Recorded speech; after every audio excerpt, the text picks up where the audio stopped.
girls, so today's video is going to be my first video and it's going to be about the Soham Murders. I just wanted to say I don't mean any disrespect to anyone I talk about in this video. It's for my entertainment, your entertainment, everyone's entertainment.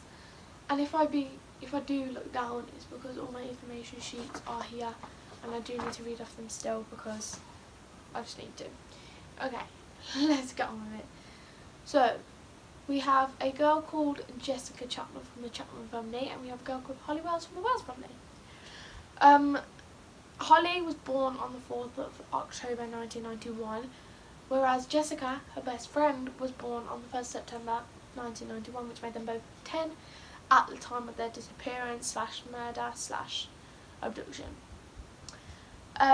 They were both really close best friends. They did everything together. They just really cared for each other. Their two families were like a combined family.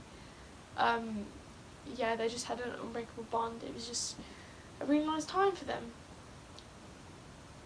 Until a Sunday, the 4th of August 2002, at 11:45 PM, Jessica Chapman had left her home in Brook Street to attend a barbecue at the Wells family, which is Holly's house.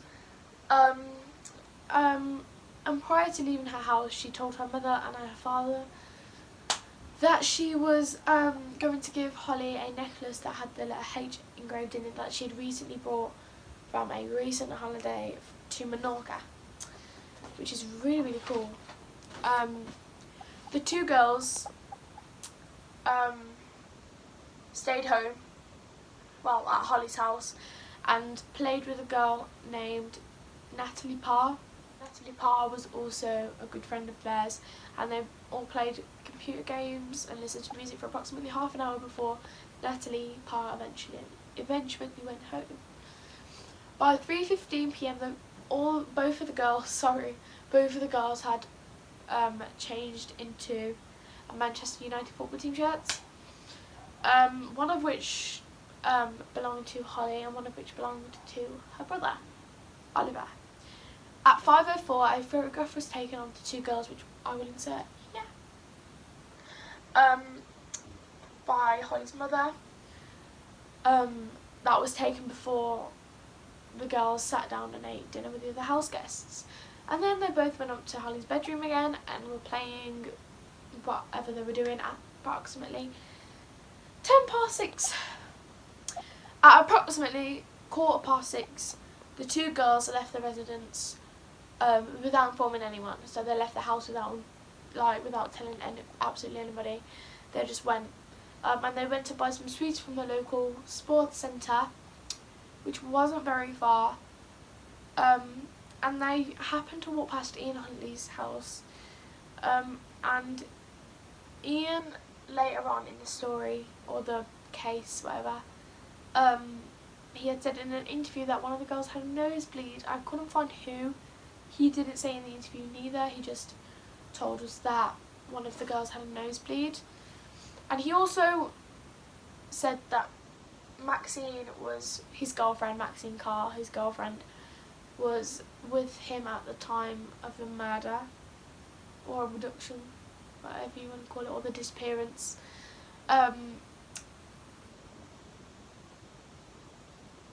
Yeah, and at 6:30 PM, that is when they passed his house, he said, and the one girl had been suffering from a mild nosebleed, and it may have been true, but we don't really know that yet.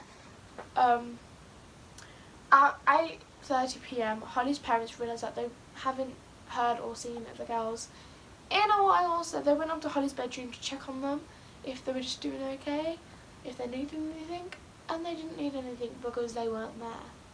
So Holly's parents went downstairs to check the whole house, but they couldn't find them anywhere. So then they eventually checked the whole local area, which was like parks, neighbours, shops, swimming centres, pools, parks, whatever. I said parks twice, didn't I? Sorry. Yeah, and they just couldn't find them anywhere. So they then called the police and reported them as missing. The next day, the girls were both on the news, and they were described as white, 4'6"-ish, and slim. Soham, where they lived, was a very small area, so everyone offered to help. They volunteered to help find the girls and look for the girls, because obviously, again, they were very like close to the whole area. Like, they knew everyone there because it was such a small town. 3 different police units were searching for the girls, as well as hundreds and hundreds and hundreds of volunteers. They lived near like fields and meadows and that type of stuff, jazz, whatever. And the police first thought was that the girls had just went for a walk and they just got lost and couldn't find their way home. Police then tried to track Jessica's phone down, but it's 2002, so technology wasn't very good then. Jessica's, sorry for the noise in the background, but Jessica's mobile phone was turned off, so there was like no chance of them finding her phone anyway. The day after the girl's disappearance, the parents made an appearance on the news. Jessica's and Holly's primary school were both used as a base. Their schools are used as a base. So the police would give and receive information from the school. So they could send and give information from the school. A woman reported to see the 2 girls working in front of her window the morning of their disappearance. 10 miles away from Soham. Another report came in with about a sus white van, but them leads didn't really lead to anything, so the police didn't really, they didn't look it up.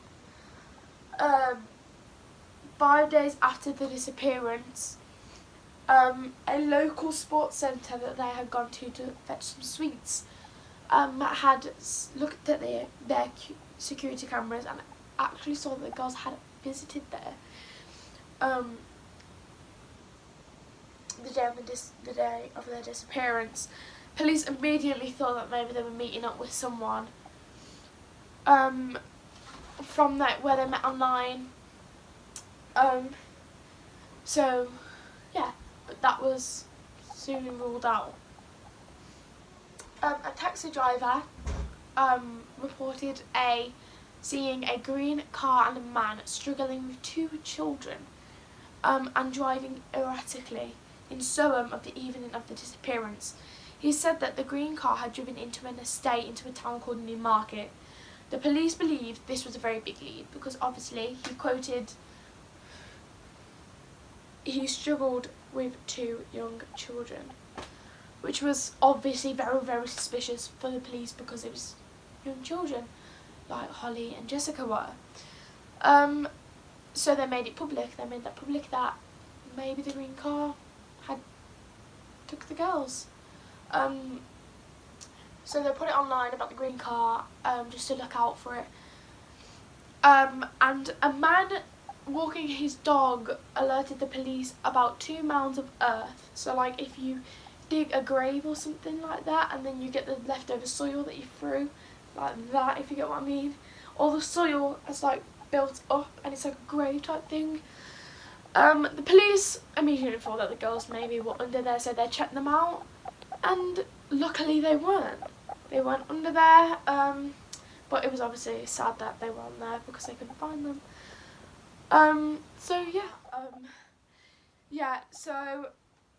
a man walking his dog near Newmarket alerted 2 big mounds of earth, and the police thought it was the girls under there, but it wasn't.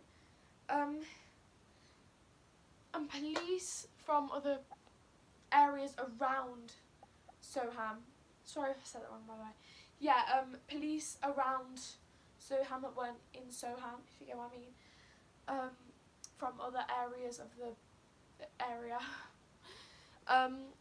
then thought that the abduction of the 10-year-old girls had been linked to a attempted abduction a year ago, which was in 2001. In 2001, a 6-year-old girl was abducted but escaped her kidnapper or attacker. who was threatening to kill her and take her away. And this man was also driving a green car, which was very suspicious. Very suspicious. Like, very suspicious.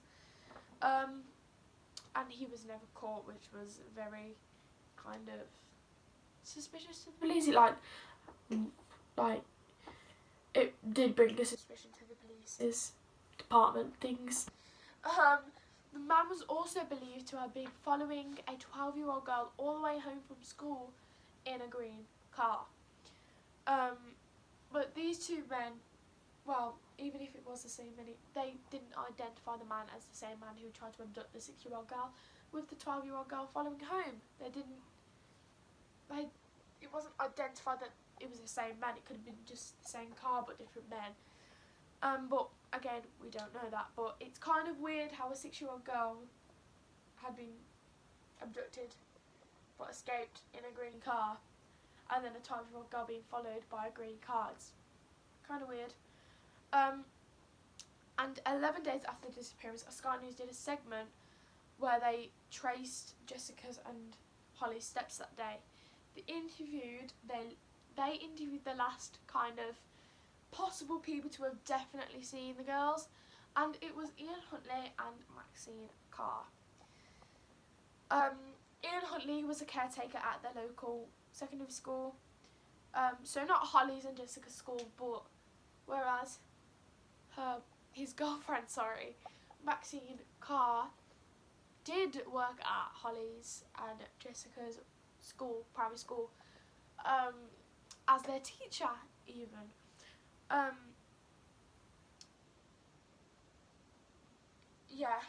Ian Huntley and Maxine Carr lived very close to the shop that the girls were going to buy sweets. And Ian Huntley did actually say that he did see the girls that day buying the sweets. He said that he saw them come out of the shop and walk past his house. And he said that as soon as he knew that the girls were missing, he did report to the police. He reported to the police that he saw these girls as soon as he knew that these were the girls that had unfortunately went missing or had been abducted.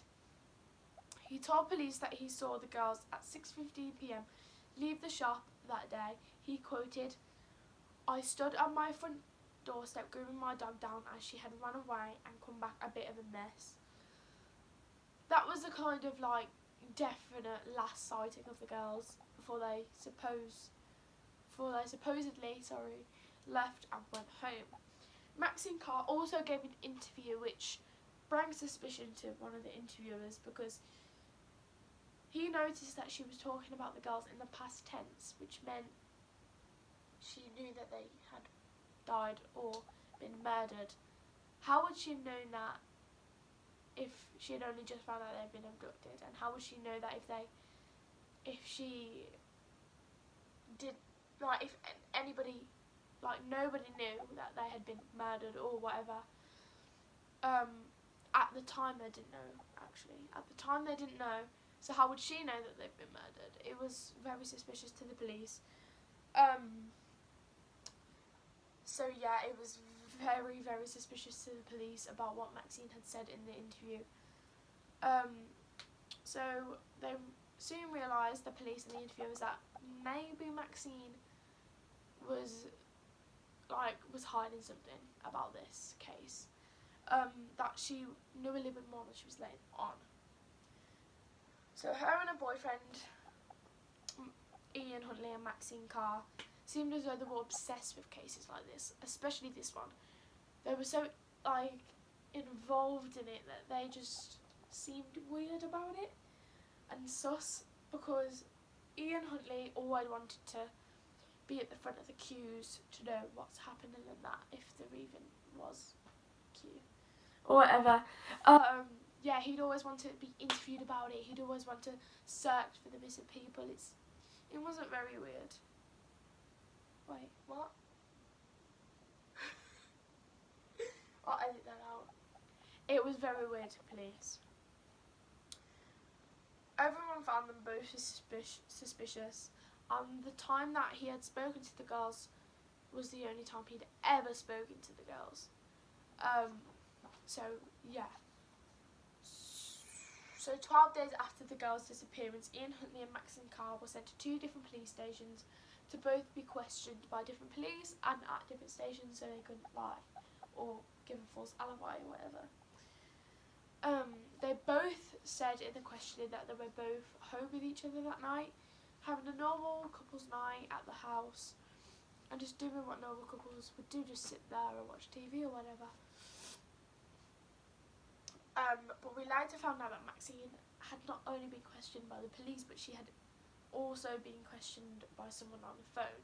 We don't necessarily know who was on the other side of the phone, but when she was speaking, Ian Huntley then came into the kitchen where she was on the phone, and he snatched the phone out of her hand and was shouting down the phone. I don't know what he said, but he said something on the other side of the phone, and he was not happy about Maxine on the phone for some odd reason. So let's give a quick background of Ian Huntley and Maxine Carr. Ian Huntley was born in Grimsby in England, not far from Soham, at 1974, making him 28 at the time. His childhood was not very good. It wasn't very happy for him. He got relentlessly bullied at school, all the way through primary school and high school. He was just kind of a loner kid, if you must. He didn't really have any friends. He didn't know who to talk to about it. He just had a really, really hard time. And then in December 1994, he met an 18-year-old girl called Claire Evans. And their relationship was known as a whirlwind romance, which I don't really get. You guys can figure that out because I don't really get that. And the two of them had been married after 2 weeks of knowing each other. Like, that was kind of weird to me. I'm not being rude, but like, yeah. Then Claire claimed to have noticed a temper and a different behaviour in Ian. So she fell out of love with Ian and instead fell in love with his younger brother, Wayne. Which was, again, like, whoa. Anyway, he refused to have a divorce with Claire, which Claire wanted. Claire wanted to have a divorce, but he didn't. Even though he had fell out of love with her, he still didn't want a divorce, because he thought that if they both got divorced, that it would be bad, because he would then be upset because his brother and Claire were then seeing each other. So he thought that if he stayed with her, she would lose interest in his younger brother Wayne and be more in him, which wasn't the case. In 1998, while still married to Claire, he met a 15-year-old girl named Katie and got the little girl pregnant. A 15-year-old girl, he got her pregnant. Yeah, and in 1999, Ian met Maxine Carr. Within 4 weeks of seeing each other, she moved into the flat with him. And it was now their house or flat. And one of their neighbours, Marissa, I don't know her last name, I didn't get it, but Marissa then noticed that the couple didn't really come out the house. They stayed in the house and then just stayed in the house, really. And some weird type of controlling behaviour, like very controlling behaviour. She quoted, "I went round to see Maxine and he was at work and I had a cup of coffee and put it on the table, and then she took it off the table and said, 'Please clean up. Please clean the cup and put it in the cupboard.'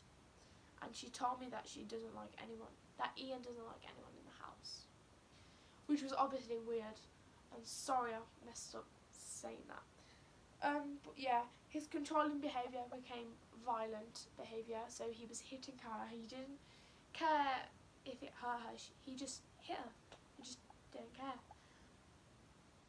And then she saw and heard Ian Huntley shouting at the top of his lungs at Maxine while she was crouched in a corner and as she was hitting her again.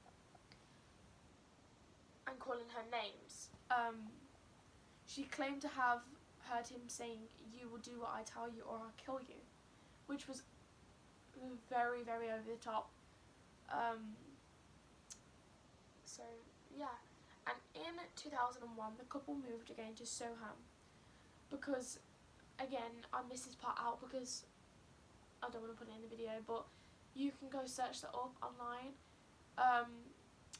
There's a case that is made by Eleanor, I can't remember her last name, Eleanor Neal, something like that. She did the case on this and she added this part of information, but I did not want to add it. But yeah, he had a really, really bad past in different countries, so he had to move quite a bit. And then again, he moved to Soham, and Maxine got a job as Jessica's and Holly's teachers. And yeah, and he got a job at the secondary school that he works in now. Well, did work in. Yeah, so back to the timeline. Maxine and Ian had just been questioned after 7 hours. But something that had been said in the questioning was really suspicious. Like, it was weird. So, yeah, the police thought it was suspicious. And this led to police searching his house. And his workplace, yeah. And the 17th of August, 2 weeks after the girl's disappearance, the police found evidence against Ian Huntley at the school he worked in. In one of the bins, they had found the burnt remains of the girls' Manchester United football team shirts, their tracksuit bottoms, shoes and underwear. Now, this didn't really necessarily mean that Ian Huntley did commit the murder or abduction, because they didn't know it was a murder. They just needed to know how they were going to link it to Ian Huntley, but it was found in his office, in his bin, at his workplace. Nobody else from the workplace knew these two girls. They just knew them from the news, because they were both, again, on the news. So yeah, it didn't really necessarily mean that it was him that did it, because obviously they were found there, somebody could have planted it there and tried to frame him. But this was enough evidence to arrest Ian Huntley on suspicion of murder. And Maxine, in the second questioning that Maxine and Ian Huntley did, Maxine admitted to lying in the first questioning about where she was the night of the girl's disappearance. So she previously had said that she was in the house with Ian Huntley at the time of the disappearance / murder / abduction. But now she said that she was 110 miles north of Soham in Grimsby visiting her mother, which could have been confirmed. It was confirmed. She was there with her mother at the time of the disappearance and also the murder. So she was not anywhere that could have made her kill, so she was out of the picture. But she did get jail time for giving him a false alibi. But now, I'll go into that later, but now Ian Huntley is now left with no alibi, so he could not lie or give another explanation for why he lied or why he didn't tell the police where he was. 13 days after the disappearance, burnt human remains were found over 30 miles from Soham in Suffolk. The next day, police updated the public about the news. So this was very bad for the people who were watching the news that day, because people were so emotionally involved about what happened to these 10-year-old girls. It was just sad, really, really sad, because they were, as I said, so emotionally involved that they were just so emotional. Because everyone, again, I said in the past in this video, that everyone knew each other. Like, everyone knew the girls that were in that type of area where they lived. Everyone knew the girls. They knew their names. They knew everything. They just really liked the girls. So police called forensic experts to recover the bodies and search the area that they were found. they went to a ditch where the two girls were found, and they found the girls' bodies, as I said, along with other little items that could be identified as Holly's and Jessica's. One of the tracksuit pockets they were wearing, the logo from the side of the tracksuit bottoms, and an item of jewellery, one of the two girls, which was Jessica's, that gave to Holly, that had the H engraved in it, which obviously we knew it was theirs because Holly got it off Jessica, and Jessica told her mother that she was going to give it to Holly, which was very, very sad. Yeah, and the police weren't going to update anyone about where they were found because the state of the bodies was just, it was a mess. So they didn't really know how they died or when they died, really, like the time and that. So that couldn't be confirmed, but the place where they were found could have. Professional botanists were called in by police to try and help make sense of the crime scene because, again, they didn't know what happened and they just wanted to see what was going on there. And they found that most of the nettles around the ditch were flattened, like a body, like a heavy object, and it was quite long, like the area of the nettles was like far, so it was like long. And if you measure Holly's and Jessica's body, they're both the same type of height. And if you measure it from where the nettles were flattened, you would see that it's the same length. So we kind of had a feeling that the bodies were thrown onto the nettles and then into the ditch. And yeah, and by the nettles there was a twig with a piece of Jessica's hair wrapped around it. And as I said, Ian had burnt the clothes, so the tracksuit bottoms, their underwear, their shoes, and their Manchester United tops, which investigators thought that he had put them in the ditch and then taken them off in the ditch. So he had taken all the clothes off in the ditch, because if it was out the ditch, the clothes wouldn't be dirty. Because again, I said that they had remains of the clothing as well as human body parts, and it was dirty, like the clothing that they found was dirty, so they pictured it being that Ian had took the clothes off once they were in the ditch. So now they just had to figure out how they would link it to Ian Huntley, because they did know that it was Ian, but they just couldn't prove it. They just didn't have any evidence that it was him. All sorts of things were embedded in the ditch that could match the burnt clothing, as I mentioned. And it now pins it on Ian Huntley for the girls' clothing 30 miles away at his workplace. Police now searched Ian's house and car and noticed that they had both been suspiciously clean, like over the top cleaned. Like it's been cleaned and cleaned and cleaned. Like he was hiding something that was on the car or on the house or in the house.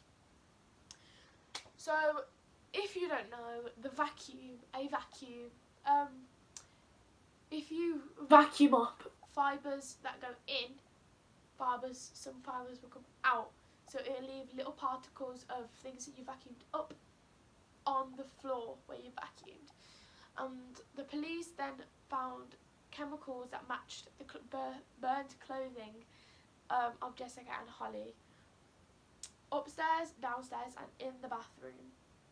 He had also changed his old tyres to new tyres, but the old tyres had imprints that were the same as the ditch had.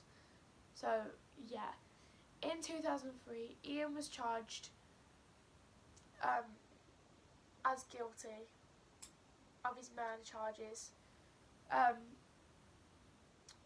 Yeah, and he got 40 years in jail, and so did Maxine get time in jail because she helped with the murder and she helped cover it up because she gave him a false alibi. Yeah, so Ian Huntley got a maximum of 40 years, and his girlfriend Maxine Carr provided Huntley with a false alibi, so she received 3.5-year sentence for conspiring with Huntley to prevent the cause of justice.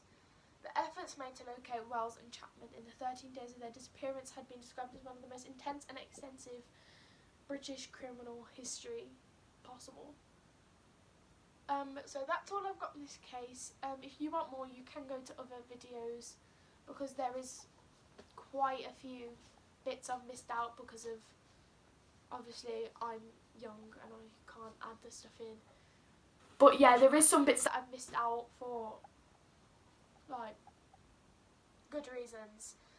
So yeah, you can go check out other videos, and this is the end of the video.